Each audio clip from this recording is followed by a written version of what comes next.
18 pilots dead in 2 months. The engineers said the planes were fine. The specifications said the cables were within tolerance. The officers said it was pilot error. But one mechanic knew the truth. 3/8 of an inch. That's how much slack was in the cables. Half a second of delay. That's how long it took to die. On August 17, 1943, he broke every regulation in the book. He modified an aircraft without authorization, with a piece of piano wire. If the pilot crashed, McKenna would go to prison. If the pilot survived, he might save 100 more. This is the story of the 6-inch wire that changed the Pacific War. The funeral is at 0700 Dobodura Airfield, New Guinea, July 19, 1943. There is no church. There is no priest. There is just a chaplain with a mud-stained Bible and 12 men standing in a semicircle around a wooden cross. The cross has a name carved into it: Second Lieutenant Michael Torres, age 22, shot down yesterday over Leh Harbor. Technical Sergeant James McKenna stands at the back of the group, his hands black with grease, his eyes fixed on the cross. He has been to 11 of these funerals in the last 3 weeks.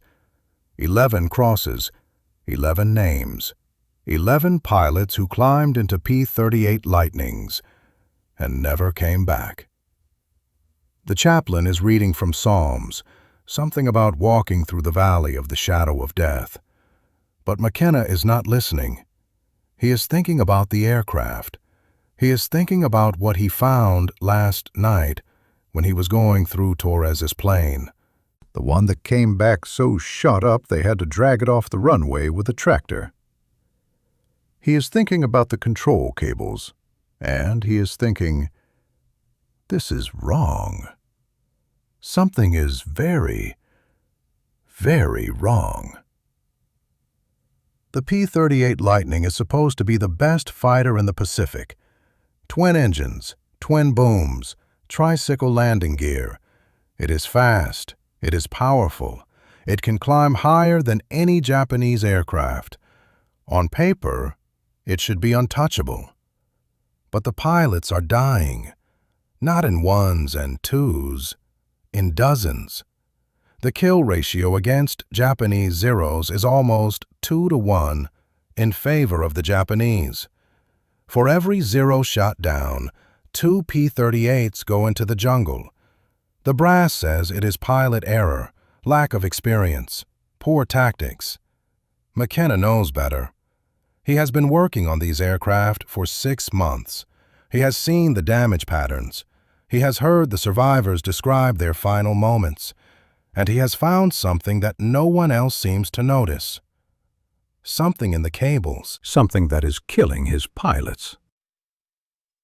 James McKenna grew up in Long Beach, California. His father worked at the Douglas aircraft plant. His uncle worked at Lockheed. By the time McKenna was 12, he could strip an engine blindfolded. By the time he was 18, he knew more about aircraft than most of the engineers who designed them. When the war started, McKenna tried to enlist as a pilot. They told him his eyesight was not good enough. So he became the next best thing, a mechanic.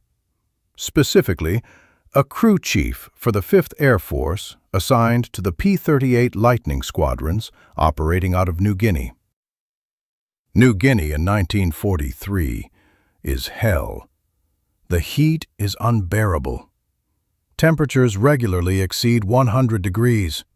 The humidity is worse. The air is so thick with moisture that tools rust overnight. The insects are biblical. Malaria takes more men than the Japanese. And the mud is everywhere. It seeps into everything, into engines, into cables, into the souls of the men who fight there. WWII Airfield is carved out of the jungle, a strip of crushed coral and packed dirt surrounded by palm trees and swamp. The mechanics work in open-air hangars made of canvas and bamboo. They work 18-hour days. They sleep on cots next to their aircraft. And they watch their pilots die. McKenna first noticed the problem in June. He was performing a routine inspection on a P-38 that had just returned from a combat mission. The pilot, Lieutenant David Chen, had barely survived. He described the fight to McKenna while McKenna worked on the aircraft. "I had him," Chen said. "I had the Zero dead in my sights. I pushed the stick to the right to line up the shot, and nothing happened." McKenna looked up from the engine cowling. "What do you mean, nothing happened?" "There was a delay," Chen said. "Half a second, maybe more. I pushed the stick, and the plane just sat there. By the time it started to roll, the Zero was gone. And then he was on my tail." Chen's hands were shaking. "I almost died because my plane wouldn't turn." McKenna spent that night going through the aircraft. He checked the ailerons. They moved freely. He checked the hydraulics. Pressure was nominal. He checked the control cables. And he found it. Slack. 3/8 of an inch of slack in the aileron control cables. It does not sound like much. 3/8 of an inch. Less than a centimeter. But in a dogfight, 3/8 of an inch is the difference between life and death. When a pilot pushes the stick to the right, the cable is supposed to pull the aileron immediately. But with 3/8 of an inch of slack, the stick moves first. Then nothing happens. Then, half a second later, the cable catches, and the aileron finally moves. Half a second. In a dogfight against a Zero, half a second is an eternity. The Zero can roll faster than any aircraft in the Pacific. The P-38, on paper, should be almost as fast. But with slack in the cables, the P-38 rolls like a pregnant whale. By the time the American pilot reacts, the Japanese pilot is already moved. By the time the P-38 starts to turn, the Zero is behind him. By the time the American realizes what is happening, he is dead. McKenna brought his findings to the engineering officer the next morning, Captain William Hartley, West Point graduate, by-the-book officer. McKenna showed him the measurements, the slack, the delay. He explained what was happening, why the pilots were dying. Hartley listened politely. Then he pulled out the technical manual. "Sergeant," he said, "according to Lockheed specifications, cable slack of up to 1/2 inch is within acceptable tolerance." McKenna stared at him. "Sir, the pilots are dying." "The specifications say—" "I don't care what the specifications say," McKenna interrupted. "The specifications were written by engineers in Burbank who have never seen a Zero. Our pilots are fighting aircraft that can roll twice as fast. They need every millisecond. 3/8 of an inch of slack is killing them." Hartley closed the manual. "Sergeant McKenna, the P-38 is the finest fighter aircraft in the world. It was designed by some of the best engineers in the country. Are you suggesting that you, a mechanic, know better than Lockheed?" McKenna wanted to say yes. He wanted to say that the engineers in Burbank had never felt the humidity of New Guinea, never watched their friends die in burning aircraft, never had to explain to a pilot's wife why her husband was not coming home. But he said nothing, because in the United States Army Air Forces, sergeants do not argue with captains, and mechanics do not question engineers. McKenna went back to work. He kept measuring. He kept documenting. He found the same slack in every P-38 on the base, 3/8 of an inch, sometimes more. It was a design flaw, not a manufacturing defect, but a fundamental problem with how the cables were tensioned.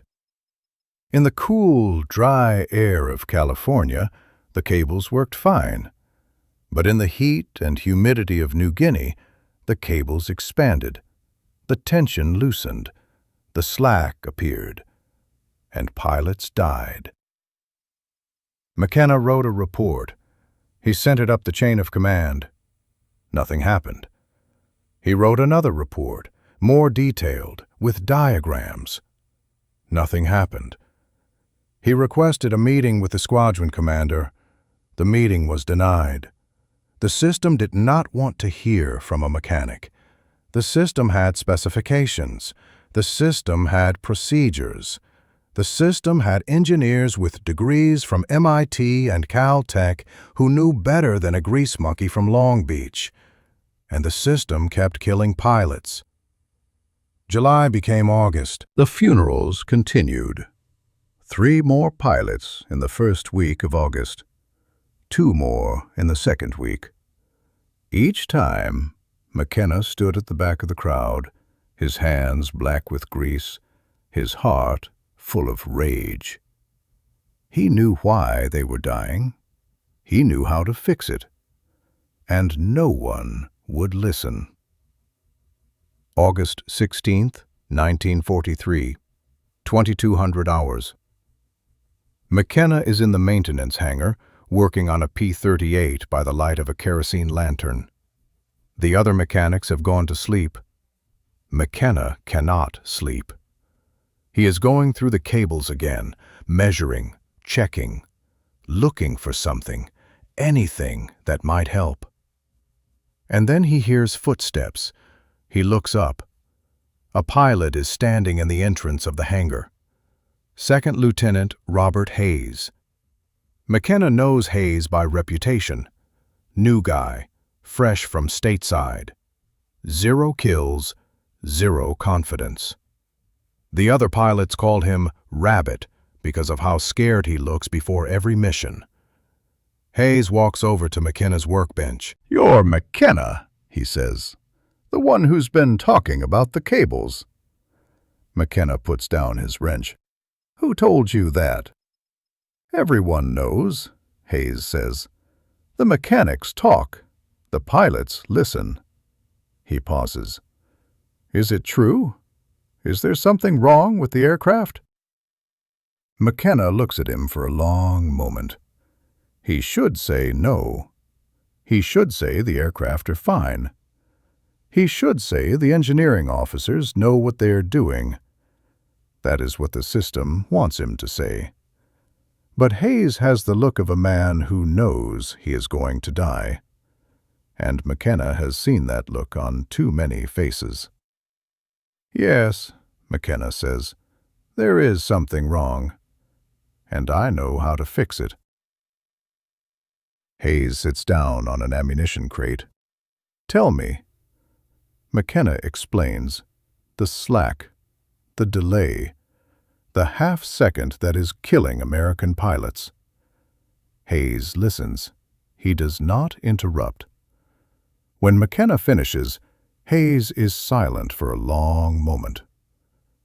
"Can you fix my plane?" he finally asks. McKenna shakes his head.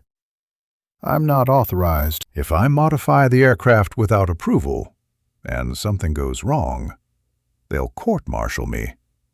I'll spend the rest of the war in Leavenworth." Hayes nods slowly. "What if I crash because of the cables? What happens to you then?" McKenna has no answer. Hayes stands up. "I'm flying tomorrow morning. Escort mission to WWII. Intelligence says there will be heavy fighter opposition." He looks McKenna in the eyes. I'm probably going to die tomorrow. The other guys in my flight, they've been out here for months. They know how to fight Zeros. I don't. I push the stick, and the plane doesn't move. And by the time it moves, the Zero is on my tail. He takes a breath. Fix my plane, McKenna. Please. I don't want to die because of 3/8 of an inch. McKenna watches Hayes walk back toward the pilot's quarters. He should go to sleep. He should follow regulations. He should let the system do its job. But the system has been doing its job for 2 months, and 18 pilots are dead. McKenna looks at the P-38 in front of him, Hayes' aircraft. Number 44. The name Lucky Linda painted on the nose in faded yellow letters. Lucky Linda has not been very lucky. Her previous pilot was shot down over Finchhafen last month. Hayes is her 3rd pilot in 6 weeks. McKenna makes a decision. 200 hours. The airfield is silent. The only sound is the distant hum of generators and the endless chorus of insects in the jungle. McKenna works by flashlight. He has removed the access panels on Lucky Linda's wings, exposing the aileron control cables. He measures the slack again. 3/8 of an inch, maybe a little more. He has thought about this problem for weeks. The solution is simple, embarrassingly simple. He needs to add tension to the cables, to take up the slack, to make the ailerons respond instantly when the pilot moves the stick. The official way to do this would require a complete cable replacement, new cables from Lockheed, proper tensioning equipment, engineering approval. That would take weeks. Hayes is flying in 5 hours. McKenna does not have weeks. He has a piece of wire. The wire is from a piano. McKenna found it in a pile of salvage behind the maintenance hangar. Someone had brought a piano to New Guinea, God knows why, and the humidity had destroyed it within a month. The piano wire had been sitting in a crate ever since. 6 inches of hardened steel wire, tensile strength of approximately 200,000 pounds per square inch. More than enough to hold an aileron cable. McKenna bends the wire into a Z-shape, a simple tensioner. One end hooks to the existing cable. The other end hooks to an anchor point on the wing structure. The Z-shape allows adjustment. A few degrees of rotation changes the tension. It is not elegant. It is not approved. It is not in any technical manual, but it works. McKenna installs the tensioners on both aileron cables. He adjusts the tension until the slack is gone. He moves the control stick. The ailerons respond instantly. No delay, no hesitation. Just immediate, precise response. McKenna checks his watch. 04:30. The sun will be up in an hour. Hayes will be flying in 2. McKenna replaces the access panels, wipes down the aircraft, and walks back to his cot. He does not sleep. He lies awake, staring at the canvas ceiling, thinking about what he has done.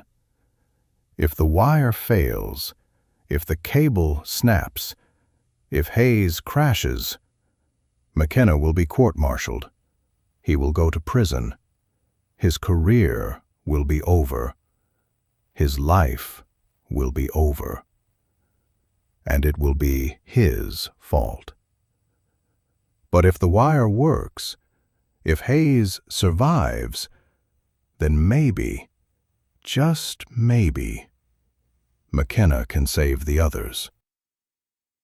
0700 hours, August 17th, 1943. The pilots of the 39th Fighter Squadron gather on the flight line.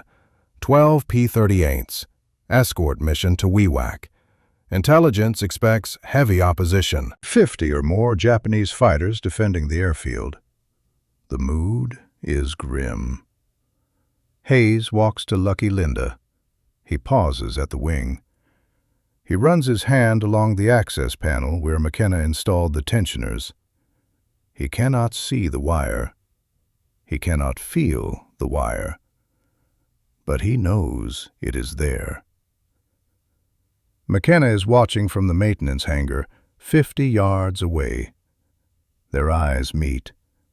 McKenna nods. Hayes nods back. Then he climbs into the cockpit and starts the engines. The formation takes off at 0730. 12 P-38s climbing into the morning sky. McKenna watches until they disappear over the jungle. Then he goes back to work. There is nothing else he can do. The wire will work, or it will not.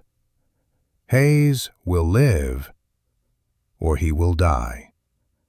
And McKenna will either be a hero or a criminal. The mission to WWII takes 3 hours. McKenna tries to focus on his work. He cannot.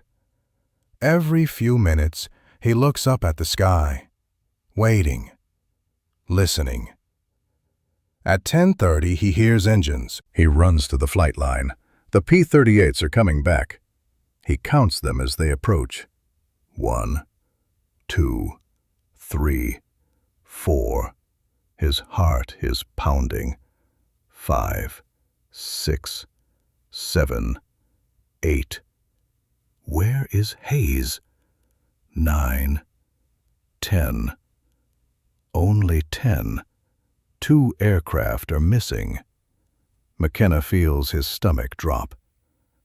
The aircraft begin to land.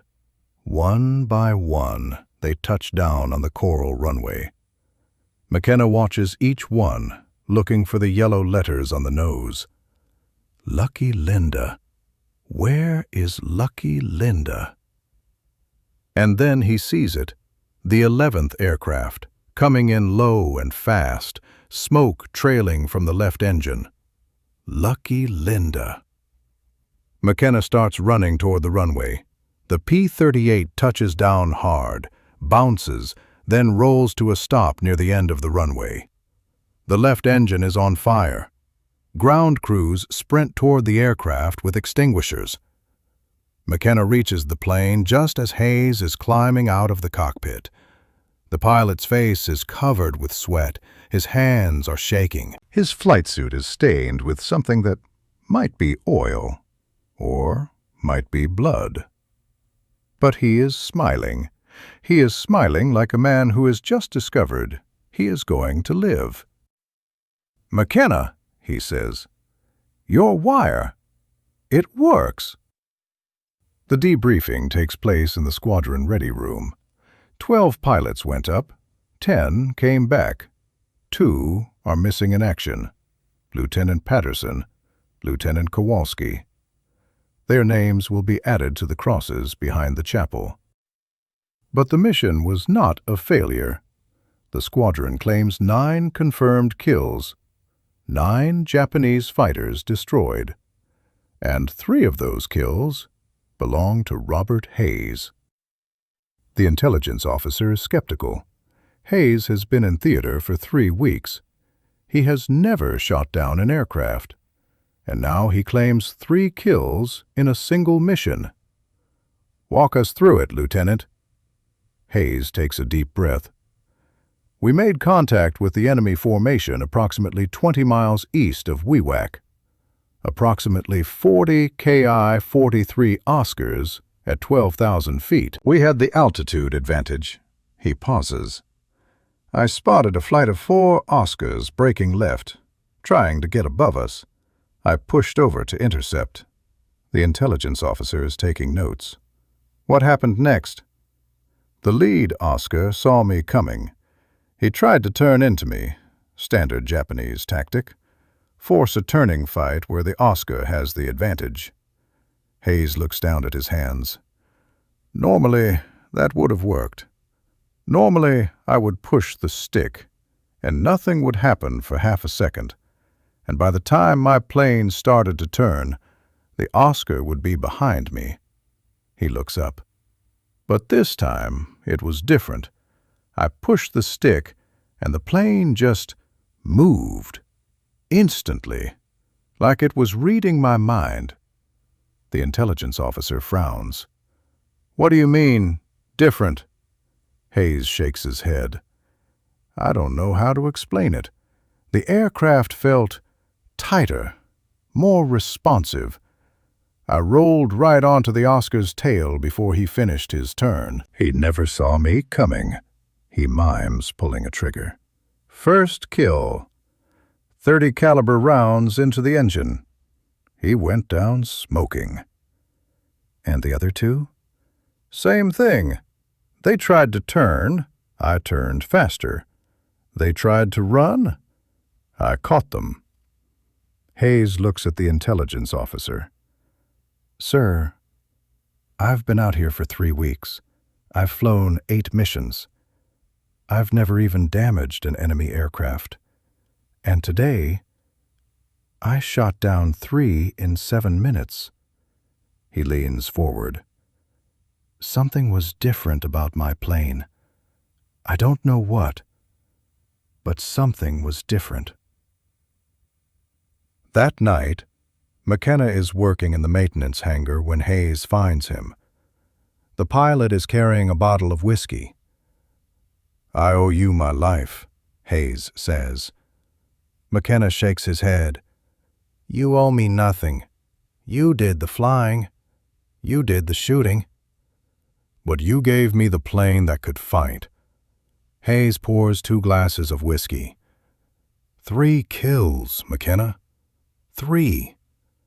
I was supposed to die today. I knew it. Everyone knew it. The rabbit was going to get bounced by a 0 and go down like all the others. He hands McKenna a glass. "But I didn't die, because of a piece of wire." They drink in silence. Then Hayes asks the question McKenna has been dreading. "Can you do the same thing to the other planes?" McKenna thinks about it. 36 P-38s on the base. If he modifies them all, the kill ratio could change. Pilots could survive. Men could go home to their families.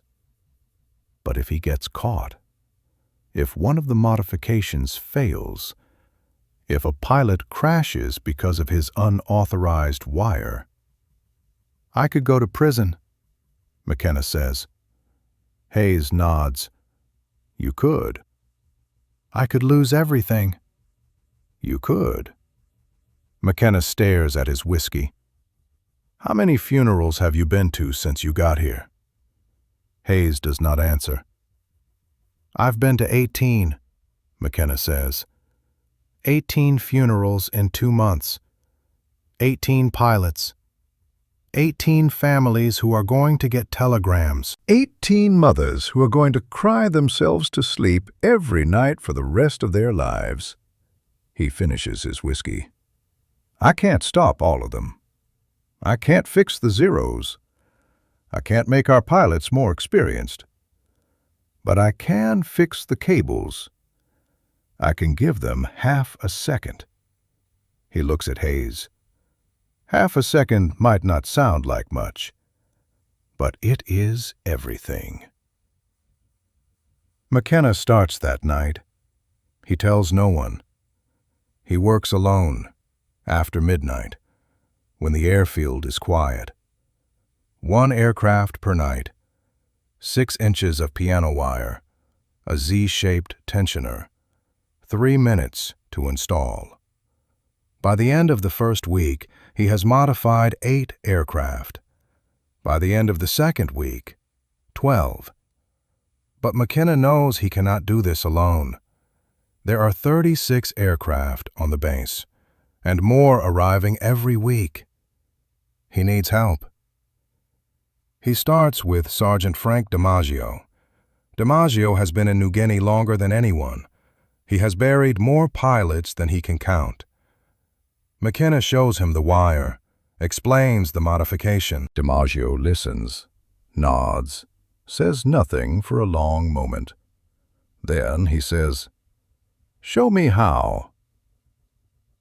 By September, there are 4 mechanics working in secret: McKenna, DiMaggio, Kowalczyk, Chen.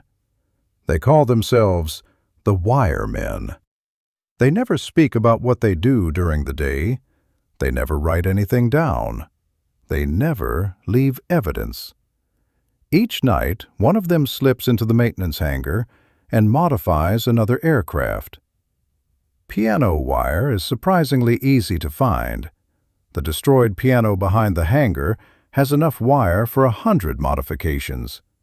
When that runs out, they salvage wire from other sources: a crashed Japanese aircraft, a broken radio antenna, a shipment of musical instruments intended for a USO show that never happened.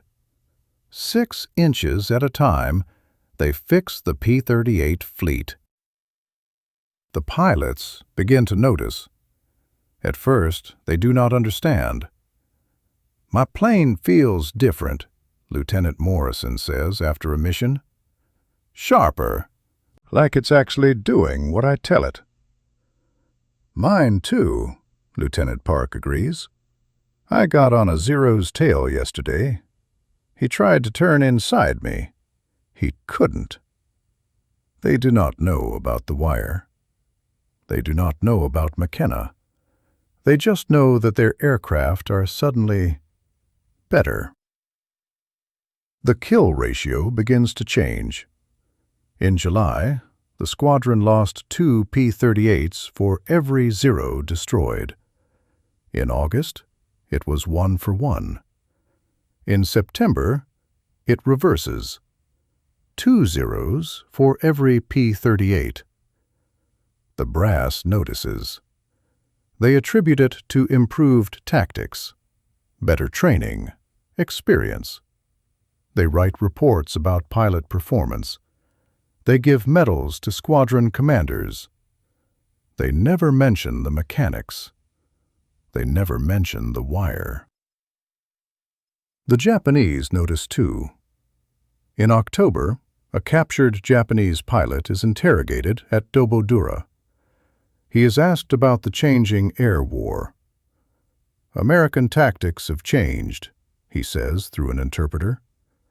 "Before, the P-38 was slow to respond. We could turn inside them. Now, they are faster, more aggressive. They do not hesitate." The intelligence officer asks, "What do you think changed?" The pilot shrugs. "New aircraft, perhaps, or new pilots. We do not know. We only know that the sky is more dangerous than before." The interrogation report is filed and forgotten. No one connects the dots. No one asks the mechanics. The wire remains a secret. But McKenna knows the truth. The Japanese are not facing new aircraft. They are not facing new pilots. They are facing the same P-38s with 6 inches of piano wire in the wing. 6 inches. That changes everything. December 1943. A new aircraft arrives at WWII, the P-38J model, fresh from the Lockheed factory in Burbank. McKenna is assigned to inspect it. He removes the access panels on the wings. He looks at the aileron control cables, and he sees something that makes him stop. Factory-installed cable tensioners. Not piano wire, but the same principle. A mechanism to eliminate slack, to make the ailerons respond instantly. Lockheed has finally fixed the problem. McKenna sits down on an ammunition crate. He does not know whether to laugh or cry. For 6 months, he has been telling anyone who would listen that the cables were wrong. For 6 months, he has been ignored, dismissed, told that he did not understand engineering. For 6 months, He has been risking his career, his freedom, his life to fix a problem that the system refused to acknowledge. And now, Lockheed has installed the same fix at the factory. They have validated everything he knew, everything he did. He was right all along. Sergeant DiMaggio finds him in the hangar. "You see the new J model?" McKenna nods. They finally fixed it. DiMaggio sits down next to him. "How many aircraft did we modify?" McKenna thinks. 42. Maybe 43. How many pilots came back because of the wire? McKenna shakes his head. I don't know. Dozens, maybe more. DiMaggio is silent for a moment. You know they'll never give you a medal for this. I know. You know they'll never admit what we did. I know. DiMaggio stands up. But the pilots know. The ones who came back. They know. He puts his hand on McKenna's shoulder. That's enough, isn't it? McKenna looks at the new P-38J factory tensioners. Proper engineering. Official approval. Everything he asked for. 6 months too late. 18 pilots too late. No, McKenna says quietly. It's not enough. But it's all we're going to get. The war in the Pacific continued for another 20 months. The P-38J model, with its factory-installed tensioners, became one of the most successful fighters in the theater. The kill ratio continued to improve. American pilots came home by the thousands. No one ever mentioned the piano wire. James McKenna served until the end of the war. He was never court-martialed. He was never investigated. He was never caught. He received no medals for the wire modification. His service record lists him as a competent and reliable aircraft mechanic. Nothing more. After the war, McKenna went home to Long Beach. He got a job at Douglas Aircraft, the same factory where his father worked. He married a woman named Eleanor. He raised 3 children. He never talked about the wire. When his grandchildren asked about the war, he told them about the heat, the humidity, the mud. He told them about the friends he made, the places he saw. He never told them about the 18 funerals. He never told them about the secret modifications. He never told them about the 100 pilots who came home because of 6 inches of wire. McKenna died in 2006.